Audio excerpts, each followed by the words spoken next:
Bienvenidos a una nueva edición del programa Entrevistas Ibéricas del canal de YouTube El Trapecio TV, que pertenece al periódico digital ibérico eltrapecio.eu. Yo soy Pablo González y hoy tenemos como entrevistado a Santiago Armesilla, conocido por muchos de nuestros lectores a raíz de su apertura hacia temáticas lusófonas y por el crecimiento exponencial de su canal de YouTube. Acaba de sacar un libro, es este que tengo aquí en mis manos, que ya he leído, Iberofonía y Socialismo, un libro de historia, de geopolítica, sobre la civilización iberófona. Y bueno, ¿qué puedo hablar de su currículum, de su biografía? Pues bueno, él nació en Madrid en 1982, es politólogo, doctor en Economía Política y Social en el marco de la globalización, máster en Análisis Político y máster en Formación de Profesorado en la Universidad Complutense de Madrid. Ha sido becario interno postdoctoral del CONICET en Argentina. Ha trabajado también trabajando para el Instituto de Estudios de América Latina y el Caribe de la Facultad de Ciencias Sociales de la Universidad de Buenos Aires.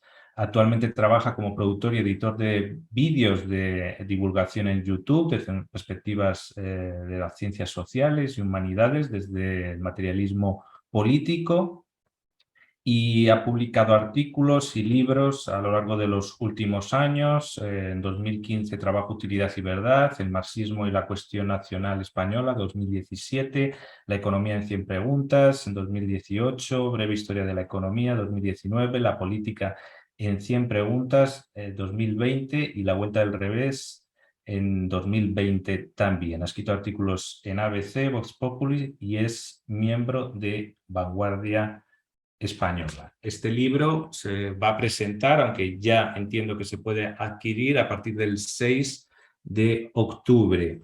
Pues bien, ya voy a pasar directamente a la primera pregunta. En el pensamiento español se suele pasar por alto a Portugal. Esto lo saben bien nuestro público, que fundamentalmente son iberistas. La escuela de Oviedo y Gustavo Bueno tampoco es una excepción en ese sentido, aunque tiene sus contribuciones en tantos otros. Por eso creo yo que tu contribución es tan importante para abrir debates con perspectiva ibérica e iberófona. ¿A qué achacas este déficit en el hispanismo, el pensamiento español, y por qué das una importancia especial a la cuenca del Duero y al Reino de León como origen de la civilización iberófona? Bueno, ante todo, hola, muchísimas gracias por invitarme a tu canal, Pablo. Para mí es un gran placer estar aquí contigo en tu espacio, en el espacio del Trapecio, medio al que sigo desde hace bastantes años. Y bueno, es una pregunta múltiple, con muchas preguntas realmente, y sintetizarlo todo voy a tratar de hacerlo lo mejor que pueda. Ya en mi libro anterior, a Iberofonía y Socialismo, que está todavía en preventa y el 6 de octubre sale en España y también en otras partes de Hispanoamérica, la editorial Última Línea está haciendo ese esfuerzo. Como decía, mi anterior libro, La Vuelta del Revés de Marx, que lo has mencionado, del 2020, planteo lo que nosotros proponemos desde las vanguardias iberófonas del materialismo político, es decir, una suerte de proyecto de construcción de doctrina política, filosófica, etcétera, que fundamentalmente busca entretejer o fusionar el materialismo histórico de Marx con el materialismo filosófico de Gustavo Bueno, sin cerrarnos a otras influencias. Por ejemplo, yo, como tú bien sabes, en Iberofonía y Socialismo le dedico mucha importancia a la filosofía del capital de Felipe Martínez Marzoa y su interpretación de la obra de Marx, ¿no? Que me parece muy potente y probablemente en lengua española es, yo diría que la interpretación sobre Marx más potente que existe.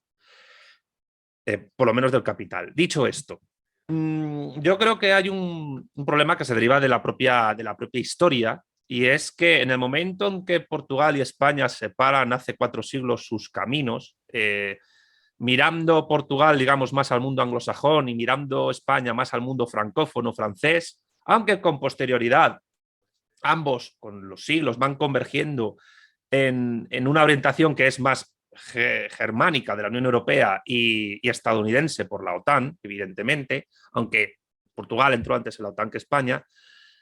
Sin embargo, pues creo que todavía esa inercia histórica de 4 siglos de darse la espalda mutuamente continúa. Y claro, la cuestión es que, por ejemplo, vamos a hablar del marxismo mismamente. El Partido Comunista Portugués tuvo en su dirección, en la época de la Revolución de los Claveles y antes, a una figura tremendamente importante que no se da, digamos, a nivel institucional en el Partido Comunista de España. Y es la figura de Álvaro Cuñal. Álvaro Cuñal, además de líder político, era un teórico. Sus obras completas constituyen varios tomos. Y lo curioso es que en el Partido Comunista de España nunca, ni en ningún partido que se llame comunista en España, ha existido nunca una figura similar con unas obras completas tan grandes, de tanto volumen, ¿no?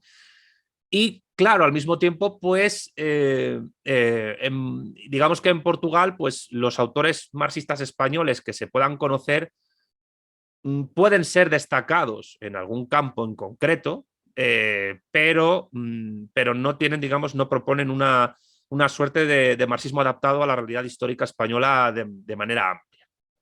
Pensemos en Francisco Fernández Güell, Manuel Sacristán o en muchos otros. Y realmente han sido muy destacados en filosofía. Tenemos en economía marxista gente muy potente, pero no tenemos a nadie que trate de olizar de manera trascendental toda una doctrina de 180 años de tradición como es el marxismo a una realidad concreta como es la española, ni siquiera desde el liderazgo político. Lo más cerca que ha estado es Gustavo Bueno con su materialismo filosófico, aunque yo diría que Gustavo Bueno, sin dejar de ser marxista en gran medida, hay que mirarle más como una suerte de Hegel a la española que otra cosa. Y evidentemente decir esto pues puede sentar muy mal a muchos de sus seguidores, pero yo creo que no tiene por qué, porque Hegel fue uno de los últimos grandes filósofos que en la tradición europea continental quiso proponer un sistema filosófico completo, por lo menos explícitamente. Otra cosa es la tradición anglosajona, pues donde yo diría que Bertrand Russell es el último gran ejemplo. En el caso español, en el caso hispanoparlante, es Gustavo Bueno, el último que propone explícitamente un sistema, y nosotros creemos que ese sistema está, digamos, muy filtrado por el materialismo histórico de Marx, o por lo que luego Engels llamó materialismo histórico, y de ahí la posibilidad de esa fusión o de continuación de esa fusión en lo que llamamos materialismo político. Y entendemos que de cara a un proyecto geopolítico civilizatorio como el de la iberofonía, desde una perspectiva materialista y por tanto socialista, pues creo que abrirse a autores lusoparlantes es fundamental. Es fundamental sobre todo para ver los momentos de conexión y los momentos de desconexión con esos autores y con ese mundo lusoparlante. Sobre todo en la medida en que Portugal y España nacen de la misma cuna. Y esa cuna es la Cuenca del Duero, donde se forjó en la Edad Media el Reino de León, que continúa el Reino de Asturias, pero desde otra perspectiva, desde una perspectiva, digamos, pues más grande. El Reino de León fue uno de los reinos más importantes de la Edad Media. ¿Y por qué es importante la Cuenca del Duero? No solo a nivel hidrográfico es la mayor cuenca de España, no es el río más largo ni es el río más caudaloso, pero sí es la mayor cuenca hidrográfica, que transcurre por ciudades, tanto en España como en Portugal, tremendamente importantes para la historia de ambas naciones. Y particularmente, por ejemplo, Porto, que fue fundada por un noble asturiano, Guimara Pérez, del Reino de Asturias, y simplemente el Reino de León, como tú sabes, es la continuación del Reino de Asturias cambiando de capital, de Oviedo a León. Y la cuestión es que cuando hablamos de una civilización iberófona, hablamos de un conjunto de sociedades políticas históricas que en los 5 continentes comparten una raíz lingüística, una raíz de tradiciones y costumbres, una raíz de elementos culturales antropológicos muy difundidos, pero que al mismo tiempo esa raíz se ha ido complejizando y expandiendo, mezclándose con otras realidades, particularmente con la africana y con la indoamericana, tanto en el ámbito hispanoparlante como en el lusoparlante. Entonces, yo lo que trato de reivindicar en el libro es que esa civilización iberófona, al igual que otras civilizaciones, nace en una cuenca hidráulica. En el río Amarillo nace la civilización china, alrededor del Támesis nace la civilización anglosajona, la civilización árabe islámica nace en la península arábiga, pero si no fuese por su conexión con el Tigris y el Éufrates y después con el Nilo, no hubiera conseguido esa expansión, porque no hay ni un solo río importante en la península arábiga. Y la civilización ruso-eslava, pues evidentemente también nace en la cuenca del río Volga, y creo que eso es fundamental para entender un poco la base de la expansión civilizatoria de muchas unidades culturales en el mundo. Dicho esto, sobre todo lo que trato en el libro es de reivindicar una civilización no tomada como tal. Huntington separó lo que él llamó Occidente de lo que él llamó América Latina, en base a unos criterios religiosos y étnicos que a mí me parecen bastante discutibles. Y también creo que es importante reivindicar que en esa construcción de siglos de cualquier entidad civilizatoria o de milenios, como es el caso de China, pues siempre hay elementos que se conectan con lo que Marx llamó los modos de producción. Y que si bien la civilización anglosajona fue la que impulsó el modo de producción capitalista, que lo implantó a través de dos imperios, el británico y el estadounidense, de una manera más refinada, porque todavía en el británico hay elementos del antiguo régimen que siguen vigentes. Sin embargo, pues al mundo de la iberofonía encajar a sus sociedades políticas en ese modo de producción siempre le ha costado. En este breve ensayo que yo presento, pues trato de analizar el por qué esa dificultad para encajar. Aunque ya digo que en el futuro habrá que diseñar líneas de investigación más amplias que puedan recorrer las puertas que yo abro para entender por qué a las naciones iberofonas les ha costado tanto, digamos, desarrollarse en el ámbito del modo de producción capitalista de la manera tan, entre comillas, plena que lo ha hecho el mundo anglosajón, particularmente pues los llamados 5 ojos. ¿Y cómo surge la idea del libro y qué tienen que ver la plataforma geopolítica de la iberofonía con el socialismo? Y también quiero que nos diferencies iberofonía de iberosfera. Bueno, las tres preguntas múltiples que planteas se interconectan mutuamente como es natural. Vamos a ver. A ver cómo lo explico. La iberofonía, en tanto que civilización que se construye a lo largo de los siglos con una raíz medieval como todas, excepto la China, que es mucho más antigua, pues se conecta con el socialismo o con determinados tipos de socialismo, porque el socialismo no es un término unívoco, sino que es un término análogo, es decir, no hay una única idea de socialismo, hay muchas, incluso enfrentadas entre sí de manera visceral, en tanto que en la propia raíz cultural cristiana católica de esta civilización hay elementos socialistas importantes. Al inicio del libro, pues refiero incluso pasajes de la Biblia, del Antiguo y del Noveno Testamento, donde prácticamente se están proponiendo formas de organización socialista, eso sí, comunal, primitiva, para cualquier tipo de comunidad humana. Al mismo tiempo, la otra raíz que se entreteje con el cristianismo en muchas naciones europeas, también en el mundo eslavo, y en gran medida también en China y en el mundo islámico, que esto es una cosa que la gente desconoce, pues en el mundo grecorromano, pues también podemos encontrar elementos a nivel filosófico o antropológico que se pueden determinar como socialistas, como pueda ser en la Esparta antigua dirigida por Cleón, o incluso en algunos elementos filosóficos de Platón, en la República e incluso en Aristóteles, que luego llega a la escolástica medieval. Si bien Aristóteles, San Agustín, Santo Tomás de Aquino siguen una línea en la cual la propiedad privada personal es respetada y se defiende la gestión personal de la misma, sin embargo siempre dicen, y esto llega a la Escuela de Salamanca, que debe estar subordinada al interés común. Eso no es en absoluto incompatible con las tesis de Marx, ni con las tesis del marxismo-leninismo incluso. Es decir, quien piense en una sociedad comunista, marxista-leninista, como una suerte de comuna jesuítica estatal en la que todo sea común, incluso los calzoncillos, está totalmente equivocado. Tus calzoncillos son tus calzoncillos. Aquí hablamos de los medios de producción de la riqueza social que a escala política, a escala de sociedad política, permiten una hegemonía de clase sobre otra. Ese es el sentido marxista del término. Y la cuestión es que esos elementos socialistas están presentes básicamente desde las raíces de la propia construcción de la iberofonía.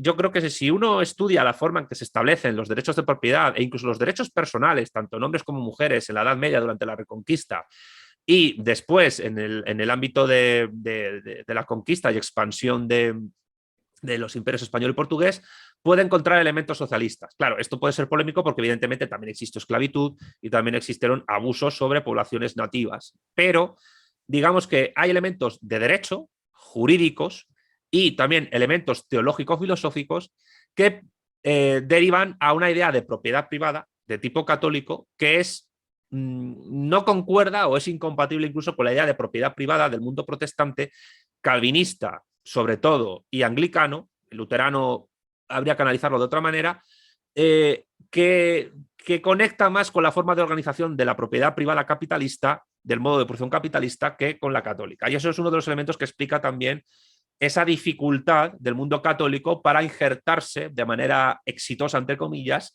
en el modo de producción capitalista. Por tanto, yo diría que ahí está la base fundamental, en la raíz grecorromana y judio-cristiano-católica para ello. Evidentemente, en otras latitudes también habría que estudiar estos elementos, el mundo islámico, con muchísimas diferencias según la escuela jurídica y según la rama sunita o chiita, en el mundo asiático, sobre todo a través del confucianismo, y en el mundo eslavo, pues por cuestiones que tienen que ver con la propia construcción de la Iglesia ortodoxa. El caso es que esa iberofonía que se construye a través de dos imperios, el español y el portugués, y que tiene su punto de inflexión y su pico histórico durante la transición entre el feudalismo y el capitalismo, que es el mercantilismo, que va de finales del siglo XV a finales del siglo XVIII. En esa transición entre modos de producción mercantilista y a través del mare clausum, donde en el momento en que ambas monarquías se unen, entre 1580 y 1640-68, pues prácticamente 2 océanos y medio se cierran de manera, vamos a decir, proteccionista al comercio global, que son el Índico, controlado por Portugal, el Atlántico Sur, controlado a pachas, si se puede decir así, entre Portugal y España, y el Pacífico, que como todo el mundo sabe se llamaba el Lago Español. Digamos que en ese momento es el único momento en la historia en que una sociedad política civilizatoria ha estado cerca del dominio global del mundo. Y eso es algo que la historiografía contemporánea capitalista burguesa, anglosajona, no reconoce. Y creo que es algo a estudiar, es un periodo a estudiar y incluso a reivindicar. La cuestión es que, precisamente por esto, y aquí es el punto importante de la conexión entre esta construcción primero medieval, luego moderna, mercantilista de la iberofonía y después capitalista, se conecta con la idea de socialismo, es que la iberofonía en su pico, entre el siglo XV y el XVIII, no es una sociedad medieval, no es una sociedad feudal, propiamente hablando, por las dimensiones globales que tiene, ni tampoco es propiamente hablando una sociedad capitalista. Tiene elementos feudales, tiene elementos capitalistas, en ciernes, porque las primeras formas de capitalismo empiezan en la Baja Edad Media, en el centro de Europa, en Italia, luego con la Liga Hanseática, digamos que tenemos el primer experimento capitalista propiamente hablando, pero durante ese pico lo que se trata de construir sobre esa base grecorromana judio-cristiano-católica es una suerte de modernidad alternativa a la que luego, sobre todo en base al proceso de acumulación originaria, es decir, el latrocinio de las tierras comunales campesinas protegidas por la Iglesia, que la nobleza y la gran burguesía de Europa central y del norte empieza a realizar a finales del siglo XV y que con las reformas protestantes pues se acendra más, esa modernidad alternativa acaba sucumbiendo ante la modernidad realmente existente, que es prácticamente inapelable y que es hegemónica desde hace 2 siglos en todo el mundo por el impulso de los imperios anglosajones. ¿Y por qué es una modernidad alternativa y no es una suerte de prolongación de la Edad Media o de capitalismo imperialismo o de imperialismo capitalista? Muy sencillo, porque por el mero hecho de producirse primero la circunnavegación de África por parte de Portugal y después el descubrimiento de América por parte de España y el asentamiento en Brasil, esa misma demostración empírica de la redondez de la Tierra, después con Magallanes y sobre todo Elcano, y esa demostración de que hay un novus mundus, un nuevo continente ahí que no se había cartografiado ni que se había cerrado su descubrimiento, porque los vikingos estuvieron en América, pero no se producen con los vikingos las 2 fases que necesita un experimento científico, el contexto de descubrimiento y el contexto de justificación. El contexto de descubrimiento es largo, que va desde la demostración por parte de Eratóstenes de la esfericidad de la Tierra mediante experimentos de las sombras, hasta los propios conocimientos que la Edad Media se tiene de la esfericidad de la Tierra, hasta la propia llegada de Colón allí. Ese es el contexto de descubrimiento. Pero el contexto de justificación lo hace Américo Vespuccio en el momento en que se da cuenta, navegando por las costas de América del Sur, de que eso no es Asia. No van a encontrar Japón ni van a encontrar China, sino que es un nuevo continente distinto, el Novus Mundus. Y en ese momento el contexto de justificación se cierra y se puede hablar de descubrimiento en el sentido empírico, científico, cartográfico, geográfico de la palabra, e incluso geológico, biológico, porque se descubren nuevos ecosistemas y porque, como diría Neil deGrasse Tyson, el famoso divulgador científico estadounidense, con el descubrimiento de América se produce el acontecimiento más importante de la historia de la especie humana, porque miembros de esta especie se vuelven a encontrar después de milenios de dispersión por todo el globo terráqueo. Y entonces, ¿qué es lo que ocurre? Pues que, como diría Pedro Insua, con este proceso histórico, el mundo antiguo y medieval realmente se desmorona, cae. Es decir, ya la cosmovisión de la realidad mundana de las personas después del siglo XV y particularmente después de 1492 se cae por completo. Es decir, con la aparición de Portugal y España, con la cuna de la civilización iberófona, todo el mundo antiguo y todo el mundo medieval por extensión se derrumba. Y por eso es un tipo, y por eso la modernidad nace ahí, o por lo menos una modernidad que trata de organizar ese nuevo mundo de una manera distinta a como luego los anglosajones consiguieron al implantar la suya, el modo de producción capitalista, sobre todo a partir de finales del siglo XVIII, con la primera revolución industrial. Así que ese es el corte. Se desmorona el mundo antiguo y empieza otra cosa completamente distinta. Por eso no se puede conectar ni el Imperio Español ni el portugués con la Edad Media, porque es otra cosa completamente diferente. Creo que quedó pendiente el asunto de la iberosfera. Ah, sí, eso es importante, perdona. Ya hacía yo que había algo que se me había olvidado. Hay sectores ideológicos, tanto a este lado del charco, del Atlántico, como al otro, donde se habla de iberosfera. Mientras que iberofonía, que es un término que la primera persona que empezó a emplearlo a nivel de divulgación y a nivel de investigación fue Feliciano Álvaro Durantes Prados, y por tanto el mérito siempre será suyo, pues hay gente que dice que iberosfera e iberofonía es lo mismo, porque habla del mismo ámbito. Primero, eso no es cierto, porque el término iberosfera no tiene en cuenta los países iberoparlantes africanos ni asiáticos, solo habla de España e Iberoamérica. Y en segundo lugar, porque la iberosfera,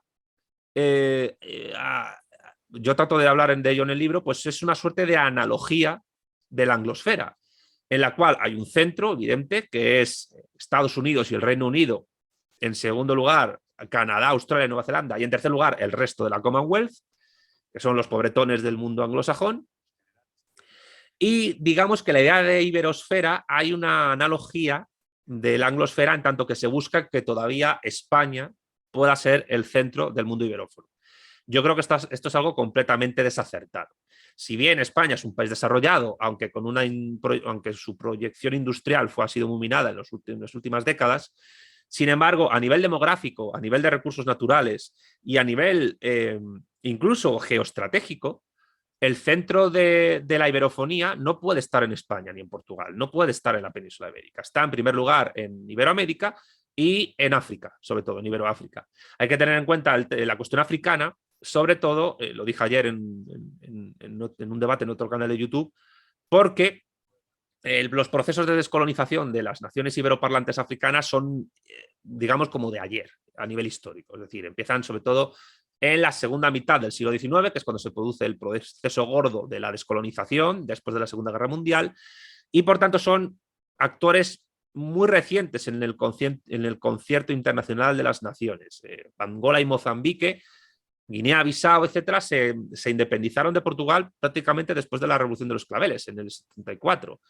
Y es ahora, después de esos años, cuando empiezan a ser actores geoestratégicos importantes, sobre todo pues, en la Unión Africana, en el África subsahariana, etc.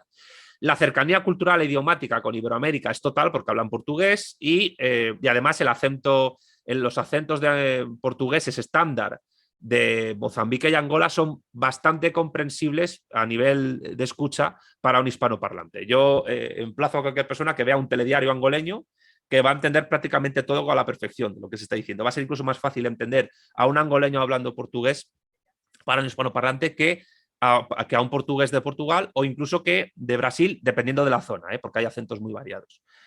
Entonces, en la iberofonía, digamos que no hay un centro político, pero sí hay un centro geopolítico y demográfico-cultural, que está, digamos, a medio camino entre el África subsahariana, sobre todo, y Iberoamérica, teniendo, a mi juicio, incluso dentro de la plataforma iberoamericana, pues 3 centros importantes, que son Brasil, México y luego de lo que es el Cono Sur, la Cuenca del Plata. La Cuenca del Plata tiene una importancia geopolítica fundamental porque unifica 5 capitales de 5 estados.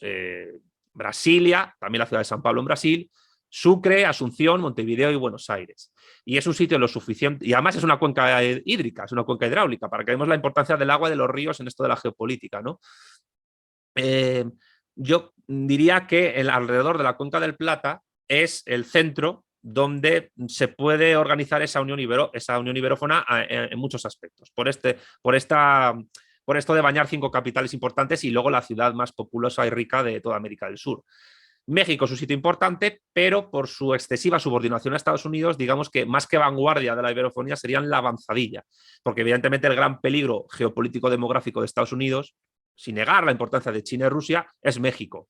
Pero para que México pueda empezar a despertar del todo, Estados Unidos tiene que haber minado su poder geopolítico sobre el continente y que su proceso de descomposición, que algunos ven desde hace tiempo, pues pueda ser cada vez más profundo. Así que la gran diferencia entre la iberofonía y la iberosfera es que la idea de iberofonía, digamos que es una suerte de analogía del mundo anglosajón en clave liberal conservadora, mientras que la idea de iberofonía está totalmente opuesta a cualquier tipo de analogía con la cosmovisión anglosajona geopolítica y está opuesta a cualquier tipo de analogía con el pensamiento liberal o liberal conservador. Muy bien. Más allá de la tecnología cibercomunista que planteas en un capítulo, ¿no?, de tu libro, ¿cómo te imaginas un socialismo de características hispanas, iberófonas, culturalmente católicas, y cómo se reconstruye, si es que existe esa posibilidad, una modernidad alternativa ya derrotada bueno, y entiendo que con elementos nuevos, claro? Bueno, empiezo por la parte final, si quieres. Para mí lo más importante a pensar es que esa modernidad alternativa que cayó no se puede reconstruir. Yo por eso no... hay gente que me define como hispanista, no me puedo definir como hispanista por 2 motivos. Primero, porque el término hispanismo todavía me suena a una corriente académica que en historia y en literatura estudia la literatura y la historia de España o de los países hispanoparlantes, y por tanto hablar de hispanismo político me parece prematuro. Y segundo, porque los que se llaman hispanistas parecen más tradicionalistas que buscan recomponer el imperio español, y eso es imposible. Eso es una forma histórica, una formación histórica que no va a volver, que tuvo su importancia, que hay que analizarla, pero que no va a volver. Y por tanto esa modernidad alternativa que cayó, más que reconstruirla, lo que hay que buscar es construir una nueva modernidad alternativa partiendo de esa modernidad que cayó, tomando los elementos más positivos de la modernidad realmente existente. Porque los marxistas consideramos que vamos a decir, el socialismo no es una suerte de anticapitalismo, es un periodo de transición entre el capitalismo y el comunismo. Y por tanto, el comunismo final no es un anticapitalismo, es un postcapitalismo, donde se anula el capitalismo por su superación, pero evitando sus derivas nihilistas, posmodernas, anarcocapitalistas, étnicas, etcétera, y asumiendo pues lo que Marzoa dice que son los 2 grandes logros del modo de producción capitalista, que a nivel, digamos, técnico y político, que son el desarrollo tecnocientífico y la universalización de derechos. Entonces, esos 2 elementos se tienen que conservar en cualquier tipo de plataforma postcapitalista. Y claro, esto es incompatible con cualquier tipo de reconstrucción de proyectos premodernos, y también es incompatible con cualquier proyecto particularista, sea del tipo que sea, de clase, sexual, étnico, etcétera, lingüístico, religioso, etcétera. Dicho esto, yo diría que ¿cómo me imagino ese tipo de socialismo? Me lo imagino precisamente en este sentido, como una transición entre la hegemonía capitalista anglosajona a una, no me gustan mucho estos términos, pero bueno, los voy a usar, a una suerte de post-hegemonía en la cual el mundo anglosajón ya no sea el hegemónico en el mundo. Y yo soy muy crítico con la búsqueda por parte de muchos euroasianistas y tal de un mundo multipolar, porque yo considero que toda pretensión o toda apología de la multipolaridad lo que esconde en el fondo es buscar una nueva unipolaridad donde el hegemón sea el tuyo. Es decir, que la multipolaridad es una suerte de periodo de transición o de periodo estático hasta que haya una nueva unipolaridad o un nuevo hegemón. De hecho, la multipolaridad ha sido realmente algo en la historia anecdótico. Siempre ha habido algún tipo de imperio que ha dominado sobre los demás, sea Estados Unidos, sea el Imperio Británico, sea el Imperio Francés, sea el Imperio Español, sea los califatos musulmanes, o sea el Imperio Romano, etc.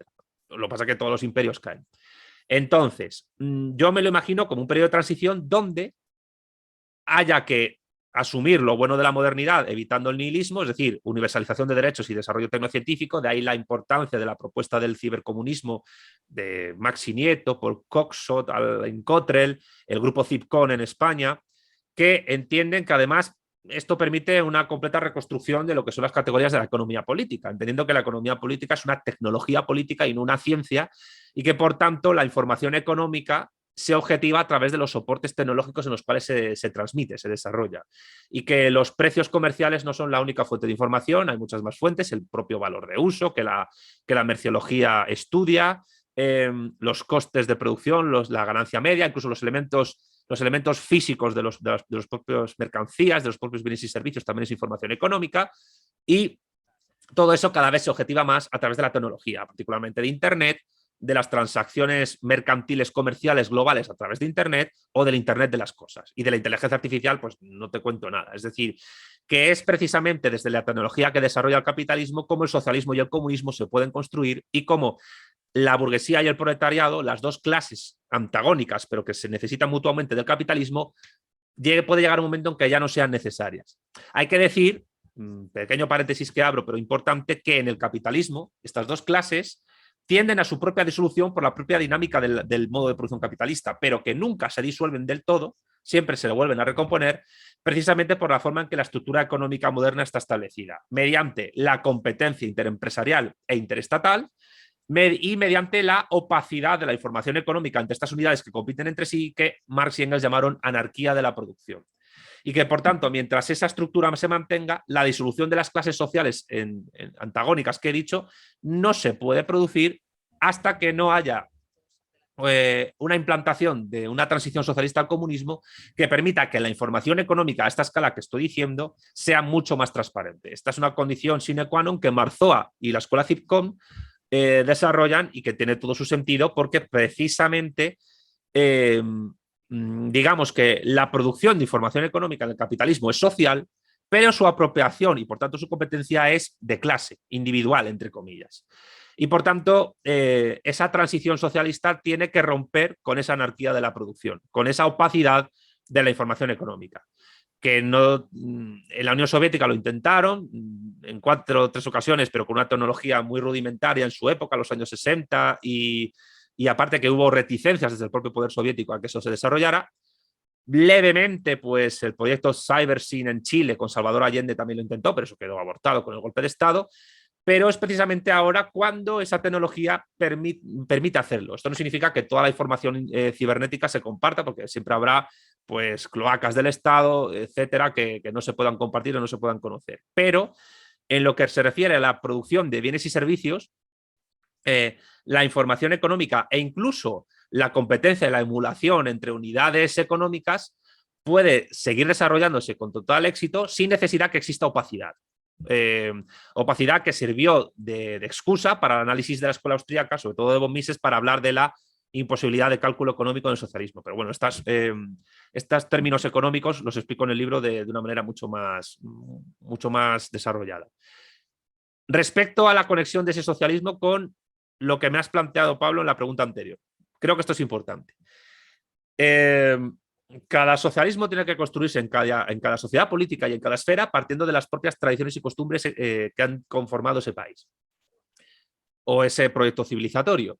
Entonces, aquí la idea de propiedad personal propiamente católica, entretejida con lo africano y con lo indoamericano, algo que no ha dejado de ser una idea de propiedad puramente católica, tiene que entender que esa propiedad personal es personal, pero que está al servicio de la comunidad.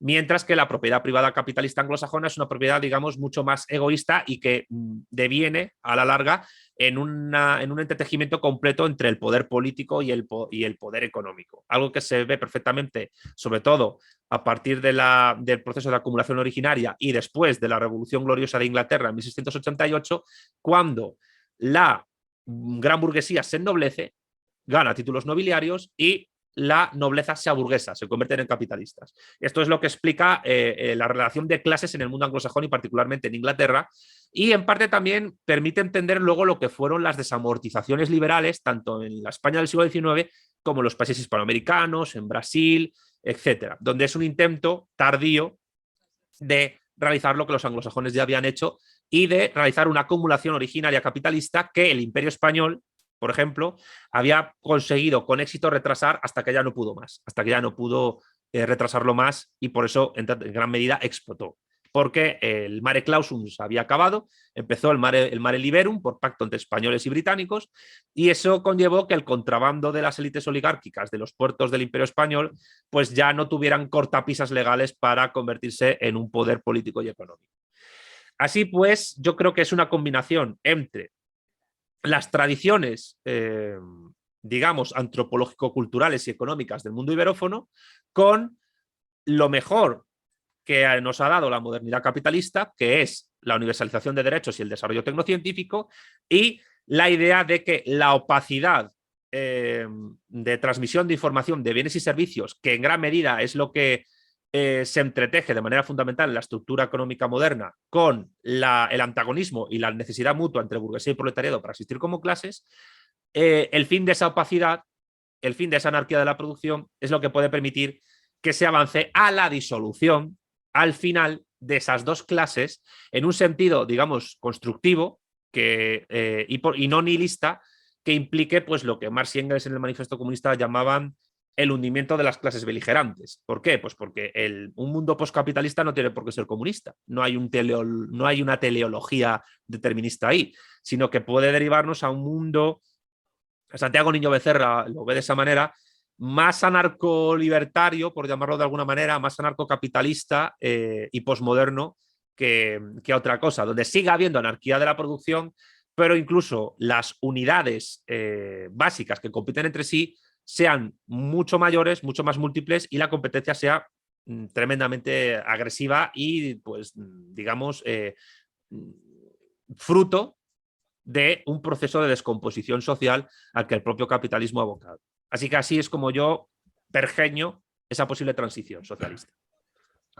Ya incluso en esta entrevista has comentado que defiendes que esos 3 siglos de apogeo de la civilización iberófona no eran ni capitalismo ni feudalismo, sino un periodo de transición no consciente de tipo mercantilista.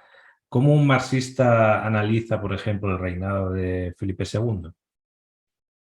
Bueno, el reinado de Felipe II, si por algo se caracteriza, y creo que es su mayor logro histórico, es por la unificación del Imperio Español y el portugués, que luego siguen sus herederos, Felipe III y Felipe IV. Con Felipe II, lo dije creo que en la primera respuesta, se cierra a nivel civilizatorio la mayor expansión imperial de la historia a nivel del globo. Y esto es muy difícil de imaginar para mucha gente. ¿Por qué?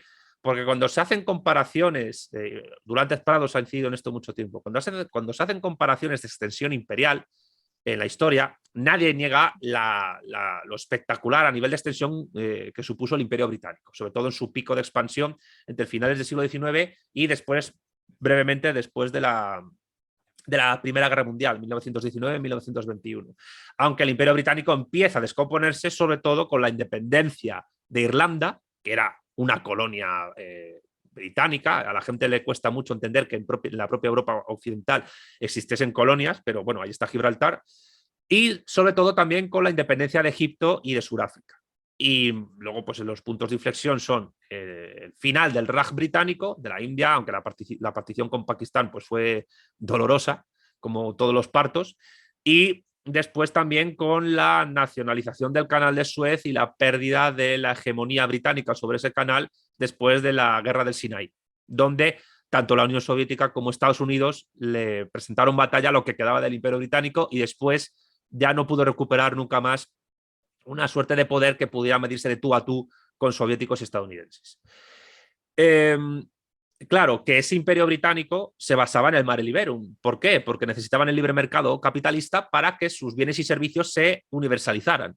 Fue una maniobra muy inteligente, pero en gran medida se produjo porque con el empuje de la primera revolución industrial y con el proceso de acumulación originaria previo, que empieza en la Edad Media, pero que con Isabel I de Inglaterra tiene también su punto de inflexión, pues porque ya hay una, como diría Marcelo Gullo, ya hay una clase social que tiene planes y programas políticos de convertirse en una potencia, pues ese mare liberum acaba con un mare clausum que fue anterior a Felipe II, pero que con Felipe II fue espectacularmente fructífero a nivel económico y de poder. ¿Por qué? A la gente de hoy, donde el liberalismo mezclado con la socialdemocracia y con algunos toques anarquistas, pues es la ideología dominante en las democracias liberales más avanzadas, les cueste imaginar que en el siglo XVI y principios del XVII dos potencias unidas pudieran controlar el comercio oceánico y que prácticamente no dejaran que barcos de otros estados pudieran navegar por los océanos que controlaban, total o parcialmente. Digo parcialmente sobre todo por la cuestión del Atlántico, porque el Atlántico Norte no estaba controlado por el Imperio Español ni el portugués. Y en gran medida ahí se pueden contar, incluso diría yo, que la base de la posterior OTAN, a la cual España y Portugal se subordinan.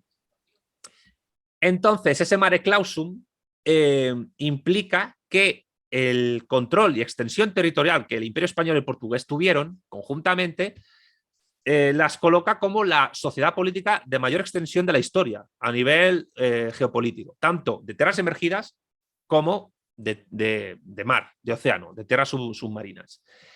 Y claro, la importancia de Felipe II es total en este sentido porque de manera inconsciente, y sé que este es un término psicologista, pero sirve como analogía, de manera inconsciente, tanto el Imperio Español como el Imperio Portugués, y también en el periodo de primera unidad iberófona de la historia que empezó Felipe II, esos imperios abren los océanos del globo y sobre todo a partir de la conexión de Felipe II con la dinastía Ming en China, abren todos los océanos a lo que vino después. Es decir, abren el globo, el planeta Tierra, al comercio mundial.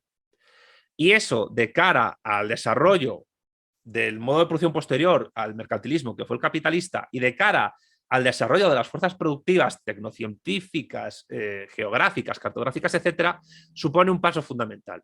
Así que se puede decir que la unión del Imperio Español y el portugués supuso, yo creo que de manera efectiva, un progreso, no estoy diciendo progreso no en el sentido progresista ideológico, sino en el sentido técnico de la palabra, un progreso fundamental para poder entender el mundo que vino después. Y es, sobre todo, con la base de Filipinas y de Timor Oriental y otras islas del Pacífico, con la conexión de ese mundo iberófono con la civilización china de entonces y después con el Real de A8, como la transformación económica, técnica y geopolítica del mundo cambia radicalmente. Es decir, con la aparición de España y Portugal se desmorona el mundo antiguo y el medieval. Con el descubrimiento de América y la circunnavegación completa del globo se justifica la esfericidad de la Tierra. Y con la conexión del mundo iberófono unidos con Felipe II, con China, con la China de la dinastía Ming, con la China milenaria, entonces ya de manera completa, sí o sí, digamos que se produce el primer proceso de universalización intercontinental en sentido estricto de la palabra. Y esto supone dos cosas. En primer lugar, que eso da alas a otros ámbitos culturales para expandirse exponencialmente. Es decir, por ejemplo, yo pienso en el mundo eslavo ruso, porque sin esa conexión iberófona china, que les obligó a estar muy pendientes de sus conexiones comerciales, ellos no hubieran podido tener vía libre para poder avanzar por Siberia hasta llegar al estrecho de Bering y Alaska, donde los españoles les paran los pies a los rusos. Y en segundo lugar, porque el mundo islámico, árabe y otomano turco, que después de la caída de Constantinopla, pues habían taponado las rutas entre China y Europa continental, porque controlaban esas rutas y controlaban el Mediterráneo en gran medida. El Imperio Otomano fue muy poderoso y si no hubiese sido por el Imperio Otomano, el mundo islámico no hubiera llegado de una manera potente al siglo XX, aunque cae en el siglo XX el Imperio Otomano. Sin embargo, cuando el eje del comercio mundial pasa del Mediterráneo a los dos océanos, el Atlántico y el Pacífico, pues el mundo islámico se ve desbordado y se ve casi como en una situación de segunda, porque se les hace una pinza geopolítica tremenda entre el mundo iberófono que controla los océanos y el mundo chino. Los musulmanes se quedan, bueno, ¿y ahora qué hacemos? Ahora estamos constreñidos, estamos comprimidos en básicamente Oriente Medio, Norte de África y poco más. Y eso incide en que posteriormente tanto el mundo iberófono como el anglosajón, el francés, el chino, incluso el ruso eslavo, pues vayan cada vez encajonando más al mundo islámico hasta llegar a la actualidad. Que si no hubiese sido por el descubrimiento del petróleo, quizás no hubieran experimentado un renacer económico que no implica una reconstrucción de las categorías jurídicas, teológicas y filosóficas del Islam que todavía están por desarrollarse, porque bueno, la istihad sigue abierta en el chiismo, pero en el sunismo no. Entonces, tú fíjate todo lo que implica el reinado de Felipe II a nivel histórico. Es sobre todo la confirmación a gran escala, sobre todo por su conexión con China, algo que buscó esa conexión con Asia, con el lejano oriente, algo que buscó Alejandro Magno, pero fue parado en la India, y algo que incluso buscaron los romanos, y algo que se buscó en la Edad Media, Marco Polo, la expedición a Tamerlán que propagó Castilla, los navegantes portugueses pues lo hicieron por el mar. La cuestión es que es con Felipe II cuando esa búsqueda histórica de conectar Europa con Asia se hace, pero se hace de tal forma que se desbordan completamente las limitaciones que tuvieron estos ejemplos históricos que yo he dicho. Con lo cual, desde una perspectiva marxista, desde la perspectiva de la filosofía de Marx, del materialismo histórico, si se quiere decir, es tremendamente importante por lo que implica de cara a conectar universalmente el mundo. O sea, Felipe II supone, a nivel simbólico institucional, el punto de inflexión de caída del mundo antiguo. Muy bien, nos vamos a encaminar para la última parte de la entrevista. Todavía te quiero hacer varias preguntas. Desde la izquierda revolucionaria se ha criticado mucho el posmodernismo en los últimos 20, 30 años. Hoy incluso este modernismo ya ha pasado bastante de rosca hacia un identitarismo. Pero ¿tiene sentido una crítica al posmodernismo sin tener una crítica propia a la modernidad capitalista? Porque intuyo que muchas de estas críticas están totalmente desorientadas desde el punto de vista histórico, geopolítico, etcétera, ¿no? Bueno, yo estoy totalmente de acuerdo con lo que planteas por el siguiente motivo. Y lo digo en el libro. La posmodernidad no es más que la derivación nihilista de la modernidad. En la propia modernidad, cuando se construye la modernidad realmente existente capitalista, e incluso antes, esos elementos nihilistas posmodernos ya están en la propia raíz de esa modernidad. Y por tanto, separar modernidad de posmodernidad o de posmodernismo es un error. Entre otras cosas porque, bueno, muchos filósofos y teóricos de eso que se llama posmodernismo nunca aceptaron esa etiqueta como tal. Y nunca la aceptaron, yo creo que porque se puede hacer una lectura no posmodernista de esos mismos autores. Y señalo entre ellos a Foucault. Foucault nunca aceptó que se le tratara como posmoderno.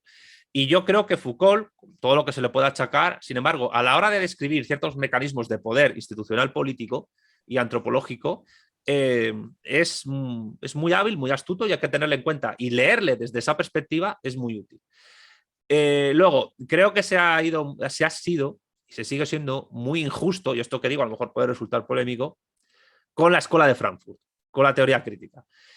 Si bien es cierto que hay lecturas de la escuela de Frankfurt que son posmodernistas, endosarles a ellos una suerte de intento de desmoronamiento de la civilización occidental cristiana me parece totalmente errado. Yo creo que una lectura más acertada, a mi juicio, de la obra de los frankfurtianos implica entender que son unos autores, unos filósofos que sobre todo se dedican al estudio de la superestructura ideológica de las sociedades capitalistas, que era muy necesario porque, más allá de los análisis de Gramsci a nivel, digamos, cultural que hace, pero por una cuestión simplemente pues técnica, que es que estaba en la cárcel cerrado por los fascistas italianos y tenía que escribir en clave para que no le quitaran los cuadernos, pues los frankfurtianos hacen una labor muy similar a la que hace Gramsci, que es centrarse, pero desde su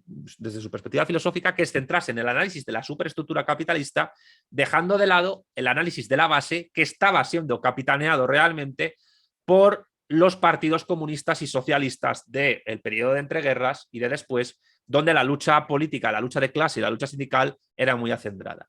Y ellos se dedican a la otra parte. ¿Qué es lo que ha ocurrido? Que quizás también partiendo de la propia escuela de Frankfurt, aunque en Gramsci esto ocurre de otra manera, desconectar el análisis de la superestructura del análisis de la base es un error, porque ambos son, pues como digo yo en La Vuelta al Revés de Marx, partiendo de Gustavo Bueno, conceptos conjugados. La relación entre lo estructural, cultural, ideológico y la producción de la base tecnocientífica económica de la sociedad tienen una relación orgánica. Algo que dice Gustavo Bueno, algo que está en Gramsci, algo que está en Lenin, incluso en Engels, en el anti-Düring, y que digamos que la base económica es pues el esqueleto del organismo y la superestructura pues son el resto de tejidos. O si quieres, la base son las raíces del árbol y la superestructura son las ramas, las flores, las hojas que hacen la fotosíntesis y toman energía del agua y de la luz solar, de la energía solar para poder lograr que el organismo siga vivo. Entonces, por tanto, yo creo que lo que urge es entender esta conjugación orgánica entre base y superestructura de estos dos conceptos para poder hacer una crítica tanto teórica, que es una crítica política, como práctica, porque elaborar una teoría es una acción práctica y porque la praxis política sin teoría está coja.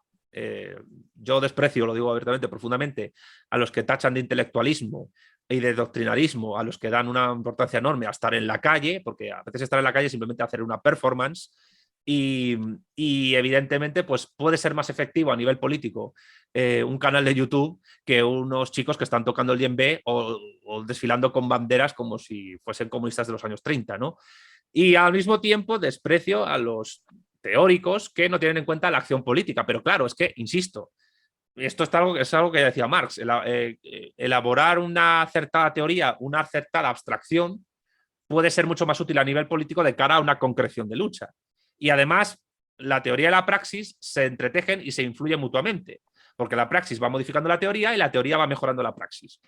Dicho esto, creo que es muy injusto el encapsulamiento de la escuela de Frankfurt como padres del posmodernismo. Evidentemente hay elementos que hay que tener en cuenta ahí, pero también tienen cosas muy útiles y muy interesantes a la hora de analizar la propia superestructura del capitalismo, de las sociedades capitalistas. Yo creo que la crítica al posmodernismo está demasiado resobada y creo que lo que hay que hacer es una crítica a la modernidad en su conjunto. Y una crítica a la modernidad en su conjunto, que es lo que hace Marzoa de manera muy potente, no implica una enmienda a la totalidad. Es decir, Marzoa no hace una enmienda a la totalidad de la modernidad. ¿Por qué? Pues porque esa modernidad es tan hegemónica a escala global que solo se puede transitar a una... Bueno, Enrique Dussel lo llama transmodernidad. No soy muy partidario de Dussel, pero él no es posmoderno y critica esas ideas. Solo se puede avanzar a un mundo que rebase y supere el estado de cosas actual, es así definen el comunismo Marx y Engels en la ideología alemana, también los llaman a los comunistas materialistas prácticos, materialistas políticos, digo yo. Pues yo creo que la crítica implica entender cómo esa modernidad surge, contra qué se construye, cómo avanza y qué derivaciones puede tener.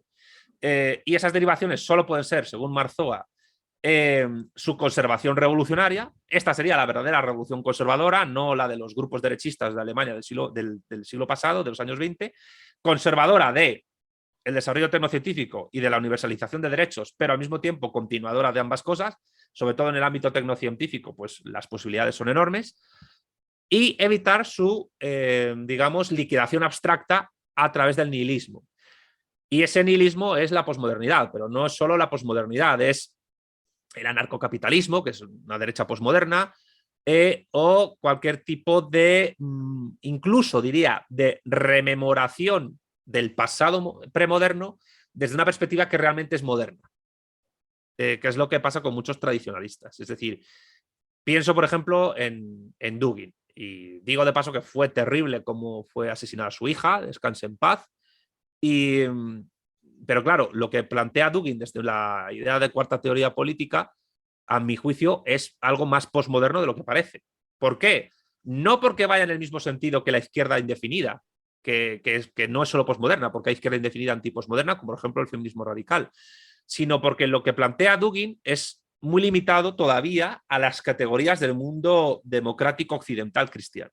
Es decir, ha habido liberalismo, ha habido comunismo, ha habido fascismo. Esas tres teorías, según Dugin, están obsoletas, han fracasado. Urge una cuarta teoría política que, en realidad, partiendo de sus parámetros, parece ser una suerte de tradicionalismo con robots e internet. Estoy simplificando mucho. Pero claro, ¿por qué una cuarta teoría política no puede ser el Islam político? O el hinduismo político, o el confucianismo político, porque hay muchas teorías políticas fuera del ámbito eurocristiano, que es en el que se mueve Dugin, que han tenido mucha importancia en el mundo. O incluso, no digo el indigenismo, sino el indianismo, que es una suerte de separación de las comunidades originarias del mundo moderno. Esos son una cuarta, una quinta, una sexta o una séptima teoría política. La cuestión es que la idea de cuarta teoría política, así como la idea en su día de tercera posición, no deja de ser una postura que acepta la dicotomía izquierda-derecha, realmente, aunque la critique, pero la acepta de facto. Porque soy una tercera posición, ni izquierdas ni derechas. Pero es que la cuestión es que en el siglo XX el eje izquierda-derecha se ha puesto en cuestión, pero por un motivo que nadie yo creo que nadie ha pensado en ello. Y es que la derecha como tal, el antiguo régimen, la unión del trono y el altar, ha muerto, ha desaparecido. Y es la Primera Guerra Mundial el acontecimiento histórico que señala el fin de la derecha política como tal, o que queda muy residualmente. Si acaso lo más parecido que hay a la derecha sería el salafismo, el yihadismo o incluso algunas vertientes monárquicas no republicanas del islamismo político. Pero evidentemente con la caída del Imperio ruso, con la caída del Imperio austrohúngaro y del Imperio otomano y con las transformaciones de las monarquías autoritarias europeas en monarquías constitucionales, donde el rey reina pero no gobierna, sin dejar de perder poder, pues todo lo que es la derecha clásica se muere, desaparece. Y las izquierdas definidas cumplen su función y también llega el momento en que se quedan obsoletas. Se quedan obsoletas porque ya su función histórica, que era acabar con el antiguo régimen, y eso va del lado de la modernidad, se cumple. Entonces ahí, ¿qué es lo que pasa? Que ni la izquierda, ni la derecha, ni la tercera posición, ni la cuarta teoría política tienen sentido real. Tiene sentido real porque esas cuatro posturas, es decir, las izquierdas, comunismo, socialismo, socialdemocracia, liberalismo, etcétera, las derechas, reaccionarios, derecha liberal y algunas derechas no alineadas como el fascismo, etcétera, o la tercera posición y la cuarta teoría política, que es Dugin y los suyos, los eurasianistas, parten de la base de que históricamente quedan esos remanentes de ese espectro ideológico. Pero ese espectro ideológico se ha roto por completo. Y además no tienen en cuenta que hay otras teorías políticas que no se han dado en el mundo eurocristiano, que puede ser una quinta teoría política, una sexta, una séptima o una octava o las que fuesen, que han tenido mucho impacto y mucho éxito a nivel mundial y a nivel de dialéctica de estados. Yo creo que el Islam político es el gran ejemplo de ello. Y no es el único, porque el nacionalismo hindú no entra dentro de ese espectro de esas cuatro esferas políticas que dice Dugin. Y tampoco en las de Alain de Benoist. Así pues, yo creo que la crítica de los filósofos posmodernos exige, primero, una crítica a sus derivaciones izquierdistas y derechistas, para que nos entendamos, y al mismo tiempo entender que la posmodernidad no es más que, a nivel superestructural, volvemos a la escuela de Frankfurt y a Gramsci, la derivación o degeneración, si quieres, nihilista de la propia modernidad. Sí, es muy interesante. Yo también veo que incluso hay grupos que al no hacer esa crítica a la modernidad, reproducen también valores de la modernidad, homogeneizantes, etcétera.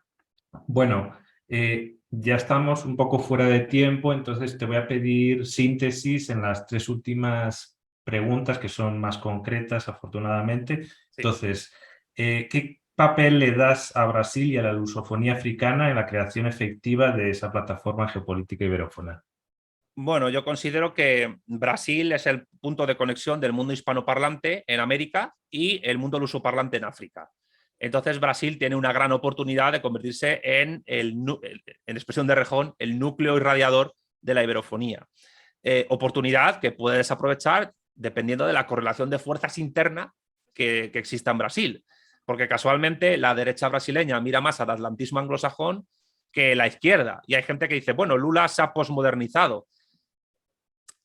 Una cosa es Lula y otra cosa es la gente que le pueda rodear, académicos, etcétera. Pero no hay que olvidar que Lula es un obrero, fue un metalúrgico. Entonces su realidad política y donde él se formó es completamente distinta a la de Pablo Iglesias o incluso a la de Gustavo Petro y no te digo nada, Gabriel Boric.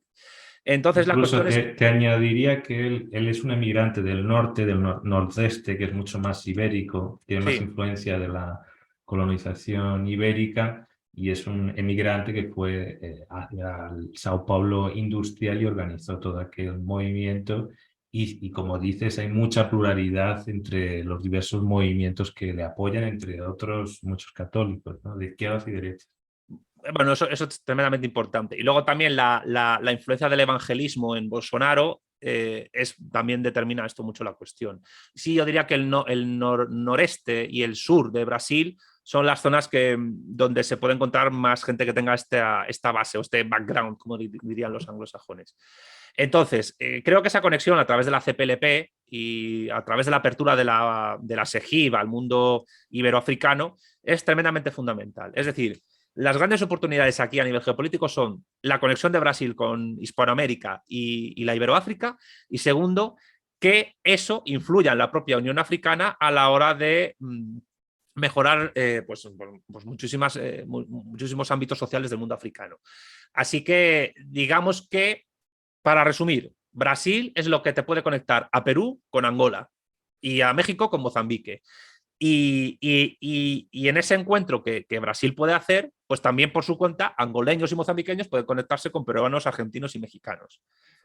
Esa es una gran oportunidad que hay que caminar hacia ella. Muy bien, volviendo con el asunto de la modernidad alternativa iberófona, que yo creo que es una de las grandes contribuciones y reflexiones que realizas sobre su final, que evidentemente es un proceso que no se pueden poner fechas, pero hay una serie de eventos interesantes que pueden ser un referente de esa derrota. Te voy a decir varios, tú me puedes decir otro que te parezca más significativo de esa derrota. Por ejemplo, la separación de Portugal, la paz de Westfalia, la llegada de los Borbones a España, la expulsión de los jesuitas en América, la industrialización acelerada inglesa, el terremoto de Lisboa también coincide curiosamente y generó mucha reflexión en torno a esas causas, de sus causas, la invasión napoleónica y la posterior inglesa, y por último la fragmentación y caída del Imperio Español. ¿Dónde tú situarías o qué te motivan estos eventos? Yo a esos dos eventos añadiría dos más. Uno es la conquista por parte de las 13 colonias de Estados Unidos de todo el oeste de lo que es luego su espacio nacional continental, y la pérdida de más de la mitad del territorio de México. Creo que eso también es fundamental para entender el mundo actual. Y luego, fuera del ámbito iberófono, el comienzo del siglo de la humillación en China con las guerras del opio. Creo que eso también es importante. Luego, posteriormente, se podrán añadir muchos. Pero yo a los acontecimientos que tú has dicho, no, yo creo que todos son importantes a la hora de entender esta cuestión. Y todo lo que va desde la segunda independencia de Portugal hasta el comienzo del siglo de la humillación en China y el comienzo de la hegemonía de la modernidad realmente existente, que es el capitalismo anglo-germánico protestante, pues todos esos acontecimientos que tú señalas son tremendamente importantes. Yo creo que incluso ameritaría hacer, no sé, una serie de, no sé cómo llamarlo, de análisis, en el ámbito que sea, académico o incluso en YouTube, sobre esta serie de acontecimientos y sus conexiones, porque yo no resaltaría, no me atrevo ahora mismo a resaltar uno por encima del otro, pero creo que todos ellos cumplen su función histórica a la hora de explicar cómo esa modernidad alternativa fracasa y hasta ahora le ha costado tanto recomponerse. Muy bien, para finalizar, ya a modo de despedida, coméntanos cuáles han sido las claves que consideras de tu éxito en YouTube, aunque ya eras una persona bastante conocida en ciertos circuitos. En Twitter creo que también has sido bastante activo desde hace más tiempo. Imagino que la pandemia también habrá tenido que ver y la llegada en España a estos canales de televisión que tardaron, ¿no? el organizar estos canales y estos youtubers. Y por último también me lo enlazas con las presentaciones del libro que tengas o eventos próximos que quieras divulgar. Bueno, las presentaciones del libro que vengan en el futuro, pues hay varias que están organizándose ya, apalabradas, en mayor o menor grado. El evento que va a haber el 22 de septiembre en el Pepsi Center en la Ciudad de México, donde voy a estar con Diego Rucharín, que es el organizador, Ernesto Castro, Nahuel Michalski, pues allí también presentaré un poco el libro. Es bastante probable que el día 28, pues en la Facultad de Economía de la UNAM se pueda hacer también una presentación. Hay algunas que se están organizando en octubre en España, en Granada, en Málaga, de momento, quizás en Barcelona. Y luego en noviembre, pues también se están organizando otras. Y bueno, pues será muy interesante, pues, bueno, exponer ahí el libro, sus tesis, etcétera. También habrá, pues, evidentemente, presentaciones en YouTube, en mi canal, etcétera. Y eso, bueno, el éxito, yo no sé decirte, yo creo que siempre se puede ir a más, siempre se puede ir a mejor, o sea, yo creo que esto acaba de comenzar y en los próximos años pues hay que ir a más, evidentemente. Yo, en todo caso, lo que sí diría es que al plantear desde un canal de YouTube, al mismo tiempo que haces contenidos audiovisuales, evidentemente, pues una construcción doctrinal nueva, novedosa, pues eso creo que también influye. Porque hay muchos canales donde lo que se hace es presentar doctrinas o teorías que ya existen. Es decir, tienes el canal de la Fundación Gustavo Bueno o el canal de Fortunata y Jacinta. El canal de Fortunata y Jacinta es estupendo, yo me llevo muy bien con ella, además está aquí en Salamanca, somos medio vecinos, aunque ella vive un poco casi al sur de la ciudad. Pues, claro, ¿qué es lo que hacen? Analizar la realidad desde el materialismo filosófico. Bien. Luego hay otros canales que parten del marxismo-leninismo, ¿vale? Nada en contra. Y luego hay otros canales pues, que parten de otras teorías, de otras doctrinas, pues, que ya existen. Tradicionalismo, conservadurismo, liberalismo, escuela austríaca, escuela de Chicago, hay alguno también, socialdemocracia, etcétera. Pero claro, aquí lo que estamos planteando en este canal, en mi canal, es junto con los canales de las otras vanguardias iberófonas que se están construyendo, pues en la de Argentina, la de Costa Rica, Juventud Obrera de Costa Rica, en Chile o en Venezuela, o la propia vanguardia española, es que nosotros bebemos evidentemente de doctrinas que ya existen, pero tratamos de entretejerlas, estamos empezando para hacer algo nuevo. Y yo creo que la gente que ve el canal capta que ahí hay algo nuevo que se está construyendo. Y ese algo nuevo que se construye, que se haga en gran medida, no solo a través de libros o a través de la acción política o a través de la academia, pues que sea un medio audiovisual a través del cual se presenta esto siempre llama la atención, porque es a través de esa inmediatez que te da lo audiovisual. Bueno, Pablo, tú sabes que la jerarquía de conocimiento o de información en Internet pues es primero lo audiovisual, después la imagen, después el sonido y después por abajo la lectura. Por desgracia, hay poca gente que lee.